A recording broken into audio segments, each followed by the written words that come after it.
Assalamualaikum warahmatullahi wabarakatuh. Hai semua, kembali lagi di channel YouTube-nya Yoyo Rohaya. Apa kabarnya teman-teman semua? Semoga selalu sehat, selalu bahagia, dilancarkan rezekinya dan dimudahkan segala urusannya. Terima kasih udah ngeklik video ini. Semoga videonya bermanfaat dan dapat menginspirasi. Video kali ini sebenarnya masih ada kaitannya dengan video yang kemarin. Namun karena fokus pembahasannya yang berbeda dan juga karena durasinya yang terlalu panjang, jadi aku pisahkan videonya ya teman-teman. Mungkin tidak semua orang melakukan pembukuan terhadap usahanya, entah karena merasa tidak perlu, atau mungkin karena tidak tahu manfaatnya, atau mungkin karena sebab lain. Nah, di sini aku mau ngebahas beberapa manfaat atau beberapa alasan kenapa kita harus melakukan pembukuan di warung sembako kita.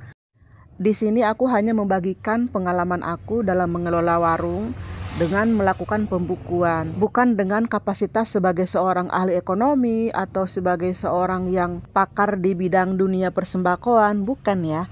Jadi aku di sini hanya berbicara tentang pengalaman aku yang selama ini melakukan pembukuan di warung sembako milikku. Seperti itu ya teman-teman. Kenapa aku begitu mementingkan pembukuan? Karena aku sangat sadar dengan kondisi permodalan aku ketika pertama kali aku membuka warung.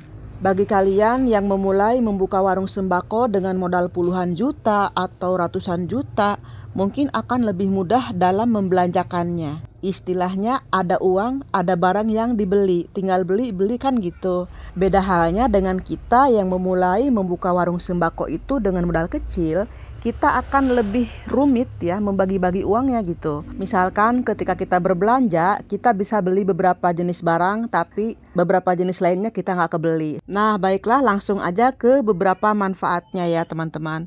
Yang pertama, sebagai dasar pengambilan keputusan ketika kita mau menambahkan beberapa item barang yang belum ada di warung kita. Dengan melakukan pembukuan, kita akan tahu berapa aja uang yang sudah terkumpul dari keuntungan yang kita dapatkan setiap harinya. Dengan cara ini, kita bisa menambahkan jenis item tertentu ke dalam daftar belanjaan kita tanpa harus mengganggu modal yang sudah diperuntukkan bagi barang-barang yang sudah kita jual selama ini. Manfaat yang kedua adalah sebagai antisipasi penggunaan uang warung untuk hal-hal yang tidak penting. Pernah enggak sih teman-teman mengalami ketika pada suatu hari kita melihat di laci meja kasir kita itu banyak sekali uang. Nah, pada saat kita melihatnya, apakah kita sempat berpikir apakah uang ini uang hasil dari keuntungan warung atau bahkan ini uang modalnya? Bagaimana kita bisa tahu bahwa uang itu adalah uang hasil keuntungan ataukah itu uang modalnya kalau kita tidak pernah melakukan pembukuan? Mungkin zaman dulu orang tua kita ya berjualan itu tidak menggunakan pembukuan karena mereka menggunakan feeling atau ilmu kira-kira ya. Ini kira-kira keuntungannya apa modalnya gitu kan. Nah, itu beda cerita ya teman-teman, karena zaman dahulu dengan zaman sekarang itu udah beda. Secara kebutuhannya udah berbeda. Lagi pula zaman dulu itu tidak sekonsumtif zaman sekarang. Makanya orang tua zaman dulu bisa mengembangkan usahanya meskipun menggunakan ilmu kira-kira atau tanpa melakukan pembukuan. Selanjutnya manfaat yang ketiga. Dengan modal catatan transaksi atau pembukuan, kita akan tahu persis berapa keuntungan kita yang kita dapatkan setiap harinya, sehingga kita merasa yakin untuk mengambil sebagian dari hasil keuntungan itu untuk kita gunakan sebagai perluasan usaha kita.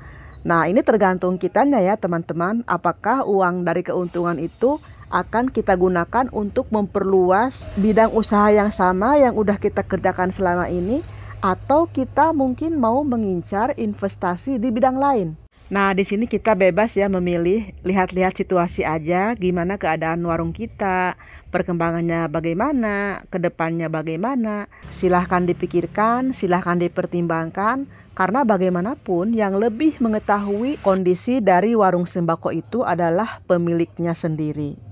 Terakhir, manfaat yang nomor 4 adalah dengan melakukan pembukuan di warung sembako kita, kita akan tahu percis cash flow keuangan kita itu seperti apa. Jadi setiap pengeluaran ataupun pemasukan di warung sembako kita itu tidak luput dari pengawasan kita tidak luput dari pantauan kita. Seperti itu ya teman-teman.